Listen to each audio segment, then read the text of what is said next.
Hey guys, Rusty over here. Now while we wait for Shadowlands, I want to make a video for you guys showing you every single mount that drops from every single raid in World of Warcraft. Now real quick, most of these raids are soloable at this point in the game, although there are going to be a couple at the time of making this video, and also during Shadowlands possibly, that will be difficult or maybe even impossible to solo. If that's the case, not a big deal. You just get like 2, 3, maybe 4 other people going there, and it's still possible to get these mounts, especially during Shadowlands when it comes to Battle for Azeroth mounts. So, with that being said, let's get right into the guide. Now we're going to start this guide off with classic World of Warcraft raids. Now the first 4, I'm sure you've heard these mounts in a million different guides, but you're going to head over to the southern end of Silithus and enter AQ40 or the Temple of Qiraji. There's another raid location close to it. It's a different one. I'll show you which one it is on the map and where I am. Anyways, you're going to enter the raid, and these mounts actually drop from the trash mobs in the raid and not the bosses, so make sure you're pulling all the trash and killing them. And you can see these mounts are the 4 Qiraji battle tank mounts that have a very high drop chance to drop. Now the red one is a little bit rare compared to the other 3 colors, the yellow, green, and blue, but so that one might take a couple tries to get, although it's still a very high drop chance compared to other raid drop mounts. Now these mounts are only usable in AQ40 or Temple of Qiraji. However, they still count towards, the mount collection achievement, so mount number 400, right? So if you don't have them at this point, you might as well go and get them. Simple enough. Let's move on to the next one, and that's going to be, you're going to head over to Onyxia's Lair. By the way, I know this raid was reintroduced in Wrath of the Lich King, however, it originally was a classic raid, so I figured I would include it under the classic raid mounts. Now, this mount does drop in any difficulty, 10 or 25 player, so it doesn't matter which one you do, so it has an equal drop chance in each one. You're going to head over there to Dustwallow Marsh, lop Onyxia's tail off, head to, why not, cut both ends off, shove it back inside her, and well, you keep the head and hand that in for the gear, but point being, you kill Onyxia, and she does have a chance to drop the Onyxian Drake. And that will do it for all the classic World of Warcraft raids. Next, we're going to move over to the Burning Crusade, and the first raid you're going to head over to is going to be Karazhan, which is located in Deadwind Pass in the Eastern Kingdoms, and this is going to be for the Fiery Warhorse mount, which drops off Attunement the Huntsman, the first boss in the raid. Now, normally, guys, I think it's pretty insane how people get lost in raids, as I feel the Blizzard maps do a pretty good job of directing people through the raids. Karazhan is the exception to this. Guys, listen, you'll probably have an easier time trying to find messages from the Xbox 360 days that don't have the N-word in them than trying to navigate through Karazhan. However, lucky for you guys, the mount drops off the first boss in the raid, so as soon as you enter the raid, you basically go straight into the stables. You have Attunement the Huntsman there, you lop his head off, you loot him, and he does have a chance, not 100%, a chance to drop the Fiery Warhorse range for the Fiery Warhorse. Now, the other raid that does drop a mount in the Burning Crusade is going to be Tempest Keep, or the Eye, which is located in Netherstorm, and this is going to be for the Ashes of Alar, which drops off Kael'thas Sunstrider in Tempest Keep. So again, head over to Tempest Keep in Netherstorm, go to Kael'thas, same thing, lop his head off with your big floppy worm, and then hopefully he does have a chance to drop the mount. Again, not 100% drop chance, so you just got to keep farming him until the mount does eventually drop. And that will do it for the Burning Crusade raids. Next, we're going to be moving on to Wrath of the Lich King, which does have 5 raids that drop mounts, some of the raids dropping multiple mounts. And the first raid that'll do that is going to be the Eye of Eternity, which has a chance to drop the Blue Drake and also the Azure Drake from Malygos. Now, it doesn't matter what difficulty you do this raid on, so head over to Caldera and the Borean Tundra. You're going to have the 3 instance portal there. Head over to the highest instance portal. Again, I'll show you in the video which one it is. And you're just going to go in there and you're going to kill Malygos. Again, doesn't matter which difficulty you do it on. And he does have a chance to drop the Blue Drake and also the Azure Drake.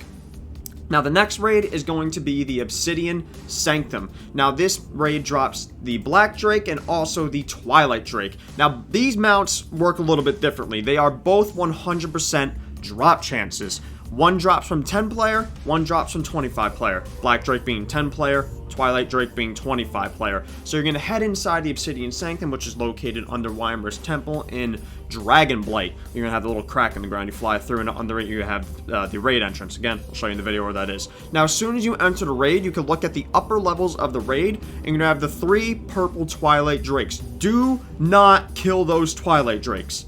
If you kill those Drakes, the mount will no longer be 100% drop chance. As soon as you enter the raid, just go straight ahead and kill the big black dragon in the middle of the obsidian sanctum, lop his head off, and when you do, all the trash will pull, by the way. Kill all the trash, it's fine, you won't have to kill the purple drakes, and then you'll be able to loot the chest, and the mount will be a 100% guaranteed drop in that chest. Again, with 10 player dropping the black drake, and 25 player dropping the Twilight Drake. Just make sure you don't kill the purple Twilight Drakes around the edge of the room before you kill Satharon, or whatever his name is, the black dragon, in the middle of the room. Now, the third Wrath of the Lich King raid that does have a chance to drop a mount is going to be the Vault of Archivon, for the range of the Grand Black War Mammoth. It's a big black War Mammoth, so you might as well get it, right? Now, this one is a little bit annoying. In order to actually enter this raid, which is located in Wintergrasp, the open world Wintergrasp in Northrend, your faction does need to be in control of Wintergrasp. By the way, you can tell which faction has control by the color of the walls, orange for Horde, blue for Alliance, right? So what I recommend doing is either just simply waiting until your faction eventually controls it. Someone will usually come along and just at the top of every hour, when the BG starts, the open world BG starts, someone will usually go and solo it, or you can wait till the BG to start, wait for the countdown to go, and you yourself can try and solo it. It is possible to do. I have done it before, although I recommend just waiting until your faction eventually just controls it, because it is kind of annoying to solo. Anyways, once your faction does control Wintergrasp, you head inside, you click the teleporter, and the raid entrance is there. You can do this on 10 or 25 player. All of the watchers, all the bosses inside the raid, all have a chance to drop the mount. So you have 4 chances on each character you do this on to get the Grand Black War Mammoth. So again, guys, just to reiterate, wait till your faction controls Wintergrasp, go on the Vault of Archivon as many characters as you can, and try and farm it to try and get the Grand Black War Mammoth. I know, it's annoying, but it's just the way it is. Now, the next raid you're going to head over to is going to be Ulduar, which is located in the Storm Peaks. And the mount you're trying to get here is going to be Mimiron's head, which drops off the last boss, the old god Yogg-Saron, which, by the way, is one of the coolest looking bosses in the game, and that's just a fact. All other opinions are wrong. Head over there, and you're going to kill Yogg-Saron. Now, the way this mount used to work is you would have to do this without talking to any of the keepers in order for the mount to drop, and basically activating the hard mode for Yogg-Saron. Now, I'm not sure if Blizzard did changes with time walking. I can't confirm this. However, to be safe, just don't talk to any of the keepers above Yogg-Saron's prison, and you'll be perfectly fine. Just go in there, kill Yogg-Saron. This stuff is really easy to solo now, obviously, so you might as well just play it safe and not talk to any of the keepers. Kill Yogg-Saron, simple enough. By the way, if anyone has talked to the keepers and has gotten the mount drop chance, feel free to leave a comment down below letting me know, because I can't confirm that myself. Moving on to the final Wrath of the Lich King raid that does drop a mount. That's going to be Icecrown Citadel, where you're going to kill the Lich King for the reigns of Invincible. Undead Horse, Arthas's mount. You need it, you want it, you gotta go get it, so you can head over to Icecrown Citadel in Icecrown, and you're going to set the raid to 25 player heroic difficulty. It only drops on that difficulty. Just to reiterate again, 25 player heroic. Kill every single boss in the raid till you eventually get to the Lich King. You're going to kill the Lich King, watch his 9-year-long RP, cool RP though, by the way, and then you're going to loot the boss, and hopefully the mount drops. Again, this is just a slight chance for the mount to drop, so you're just going to keep farming the Lich King on 25 player heroic until you eventually get Invincible. Took me a long time. Over 400 pulls. I'm lucky. Moving on to Cataclysm raids, the first one is going to be the Throne of the Four Winds over in Oldham, and that's going to drop the Drake of the South Wind from Allseer. Now, again, guys, this raid is over in Oldham. You do not need to talk to Zidormi, by the way. Raid is here whether you have the Zoth Visions or not. You just go in the raid, you kill Allseer, and the mount does have a chance to drop. Now, the second Cataclysm raid actually drops 2 mounts, and that's going to be the Firelands. Now, it doesn't matter what difficulty you do this on, 10 player or 25 player. The 2 mounts that drop are going to be the Flametalon of Alysrazor, which drops from Alysrazor, shocking, and also the Pureblood Firehawk, which drops from Ragnaros, or the Smoldering Egg of, wow, I'm not even going to try and pronounce that, but it's a Pureblood Firehawk, guys, which drops from Ragnaros. Again, this is located in Firelands, which is over in Mount Hyjal. Doesn't matter what difficulty you do this on, normal, heroic, 25 player, 10 player, it all have the same drop chance. It all has the same drop chance for the mount. English is a difficult language, I know. So anyways, guys, go in the raid. You're going to kill Alysrazor. Hopefully she drops him out. You're going to kill Rag. Hopefully he drops him out. Simple enough. Moving on to the final Cataclysm raid, and everyone's favorite raid that we all love to farm so much because it's so fun and engaging and not boring at all. It's going to head over to Dragon Soul. Now, this raid does have 3 mounts that can drop from it. Now, the first one is going to be Experiment 12B, which drops from Onyxian in the Dragon Soul, which, by the way, when you do this, doesn't matter if you do it on 10 or 25 player. You can't do this on Hellfire, by the way. Hellfire doesn't drop the mounts. You need to do this on heroic difficulty. The reason for that is that Madness of Deathwing, which drops Lifebinder's Handmaiden and also the Blazing Drake. The Lifebinder's Handmaiden only drops on heroic difficulty, so hence why you want to do it on heroic difficulty, right? Because heroic difficulty for Madness of Deathwing, way to repeat myself, has a chance to drop both of the mounts, where normal mode only has a chance to drop one. Experiment 12B though drops on both difficulties, so for whatever reason, if you already have the Lifebinder's Handmaiden maybe, then you could do it on normal mode. But otherwise, if you're looking for all 3 of the mounts, head over to Dragon Soul, clear the raid on heroic. Again, Experiment 12B drops from Onyxian, the Lifebinder's Handmaiden, and the Blazing Drake drops off the Madness of Deathwing. Easy enough. Oh, by the way, this raid is located in the Caverns of Time, and there is a Caverns of Time portal in your portal room for the Horde and the Alliance. There you go. And that'll do it for all the Cataclysm raids. Next, we're going to move over to Mist of Pandaria, and the first raid we're going to cover is going to be Mogushan Vaults. And that's going to be for the reigns of the Astral Cloud Serpent, basically the Sparkle Noodle, right? Now, this mount drops off Elegon in the Mogushan Vaults on any difficulty. It doesn't matter, 10 player, 25 player, normal, heroic, except LFR, excuse me. It does not drop on Looking for Raid, so every other difficulty except LFR. Sorry, guys, I don't consider an LFR to be an actual difficulty, right? So point being, go in there, kill Elegon, and it has a chance to drop the mount for you. Now, the next raid we're going to head over to is going to be the Throne of Thunder. Now, this raid is located on the Isle of Thunder. Shocking.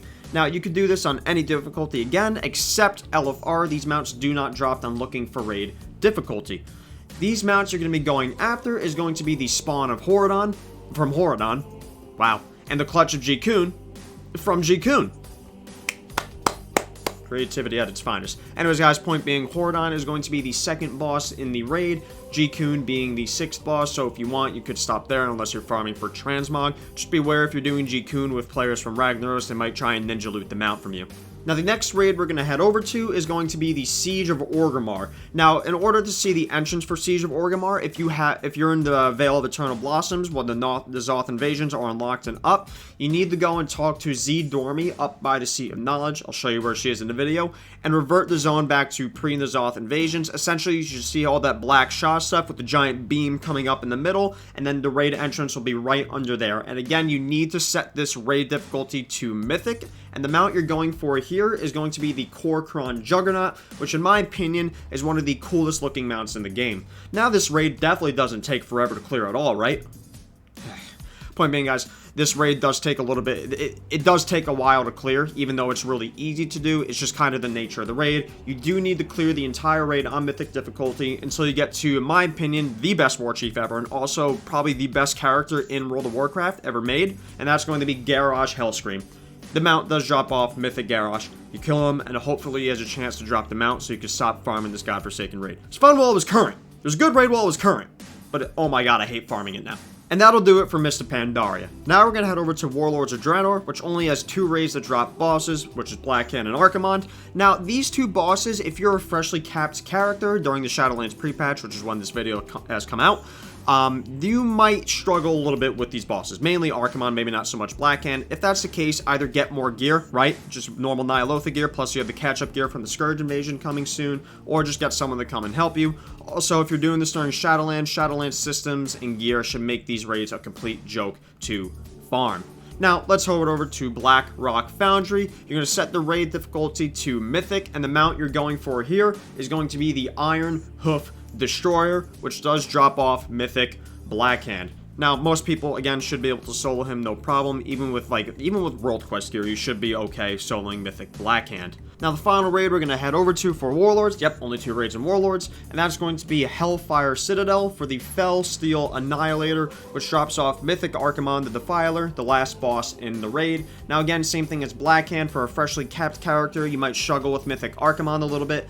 Even if you have World Quest gear, normal Ny'alotha gear, and again with the Scourge Evasion catch-up gear coming up soon, you should be able to solo this boss no problem. But if you're still struggling, just get a friend or someone to come and help you, or wait until Shadowlands. So again, just clear the raid, kill Archimon, and he has a chance to drop the Felsteel Annihilator. And that'll do it for Warlords of Draenor raids. Now let's move on to Legion raids. Now again, at the time of making this video, guys, this is during the Shadowlands pre-patch. Some of these bosses might be really difficult for most people to solo, if not just downright impossible. Looking at you, Mythic Argus, especially Mythic Agrimar before him.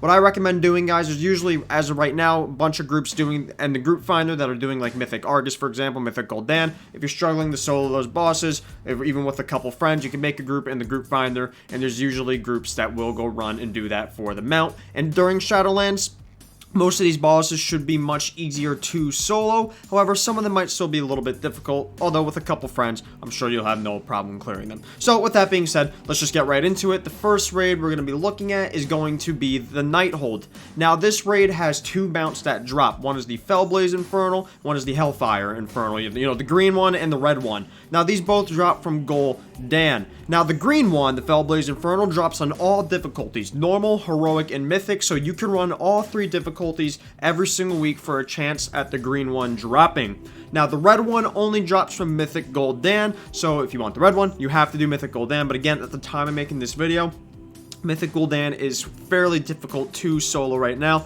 so I recommend just bringing like a friend or two, depending on how geared you guys are, and killing him with a group, although he should be very easy to solo in the Shadowlands. The next raid we're going to take a look at is going to be the Tomb of Sargeras, and this is going to be for the Abyss Worm mount, which drops off Mistress Zazin, you know, the Naga lady, and this mount actually drops on any difficulty, including LFR. So again, every single week you guys can clear this on all four of the difficulties: LFR, normal, heroic, mythic. Mythic might be a little bit harder right now, although it should be fairly soloable in the Shadowlands. But again, every single week clear this on all four difficulties until you eventually get the Abyss Worm. Moving on to the final Legion raid, that is going to be Antoran, the Burning Throne, and this raid actually has two mounts that drop. The first mount is going to be the Antoran Charhound, and this comes from the Fellhounds of Sargeras, which is pretty much the second boss of the raid. Now, this is similar to the Abyss Worm from the Tomb of Sargeras, where it drops on all four difficulties: LFR, normal, heroic, mythic. Mythic might be depending on your gear levels right now. There's no mechanic that won't let you solo it, but if you're undergeared, you might have a little bit of trouble on mythic, although again, in Shadowlands, this boss should be very easy to solo on all four difficulties. Clear this boss on all four difficulties every week until you eventually get the Antoran Charhound. Now, the second mount that comes from this raid is going to be the Shackled Ur'zul, which, by the way, in my opinion, is probably one of the coolest looking mounts in the game. Definitely in the top 3 of best looking mounts in the game. This only comes from Mythic Argus, the Unmaker, from Antoran, the Burning Throne. Right now, at the time of making this video, very few people and classes are able to solo Mythic Argus, and also mainly because Mythic Agrimar, the boss before him, is also very difficult to solo. So again, what I recommend doing, guys, look at the group finder. There's usually a bunch of groups doing Mythic Argus, or the last two bosses, right, for the mount. And even in Shadowlands, it should be easy to solo once you have all the Shadowlands systems unlocked and the Shadowlands gear, but even then you might need a couple people or a few people to go and do this with you. But again, this mount only comes from Mythic Argus, the Unmaker. And that'll do it for Legion raids. Let's head over to Battle for Azeroth. Now, again, kind of similar to Legion, right now, guys, these raids are not going to be soloable right now, although a few hunters like to challenge that idea. During Shadowlands, though, these raids will progressively become more and more soloable. Do keep an eye out on my channel. I do eventually plan on making guides for all of them. However, right now, there's still plenty of groups running these, and there will be groups in the Shadowlands running these for the mounts. Now, the first raid we're going to be taking a look at is going to be the Battle of the Tsar Alar, and this is going to be the G.M.O.D mount, one of the coolest looking mounts, and then, again, one of the coolest looking mounts in the game. I really like this mount. Don't have it, though, unfortunately. Anyways, this mount comes from High Tinker Mechatork on normal, heroic, and mythic difficulties. Now, on LFR, this mount actually drops off looking for raid Jaina Proudmoore for that wing. So basically, you complete that wing, you kill Jaina, and it has a chance to drop the mount. Otherwise, the mount comes from High Tinker Mechatork on normal, heroic, mythic. LFR version drops off Jaina Proudmoore.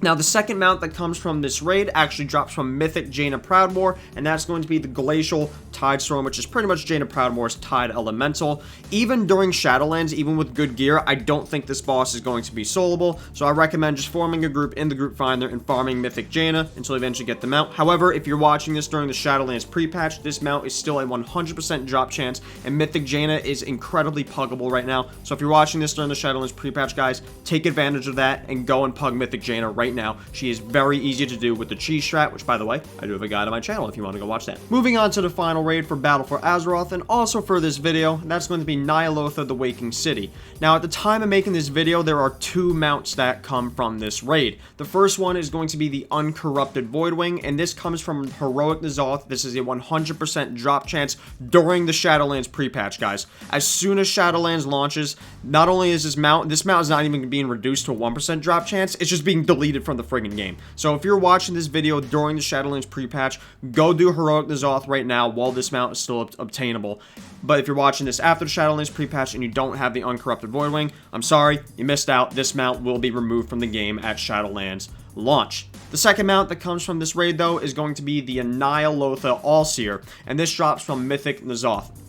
Now, in the similar vein to Mythic Jaina, even with really good gear, just because of the way the N'Zoth mechanics work, I do not believe this mount, or this boss, is going to be soloable at any point in Shadowlands, mainly because I think the boss will despawn once you're pulled into the Mine Realm. So, again, kind of similar to Mythic Argus right now, there will most likely be groups in the group finder farming Mythic N'Zoth for this mount. So if you're looking to farm this mount, I recommend just finding groups in the group finder. Although again, during the Shadowlands pre-patch, if you're in like a Mythic raiding guild, this mount right now still is a 100% drop chance that will be reduced at Shadowlands launch. And there you go, guys. That is every single mount that drops from every single raid in World of Warcraft. Now, guys, I do hope this video helps you out if you're looking for a specific mount to go farm from a raid. If you have any questions at all, feel free to leave a comment down below. If you liked the video, if it helped you out, hey, throw it a like. I appreciate it. Subscribe to the channel if you're not subscribed. Also, if you're interested, I do stream over at Twitch, Friday through Monday, starting at 8 Eastern Time. I have my Twitch linked over on my YouTube channel. And as always, guys, before I end this video, let me just state some facts for you. Let me just state some facts for you. Halo 3 is the best Halo.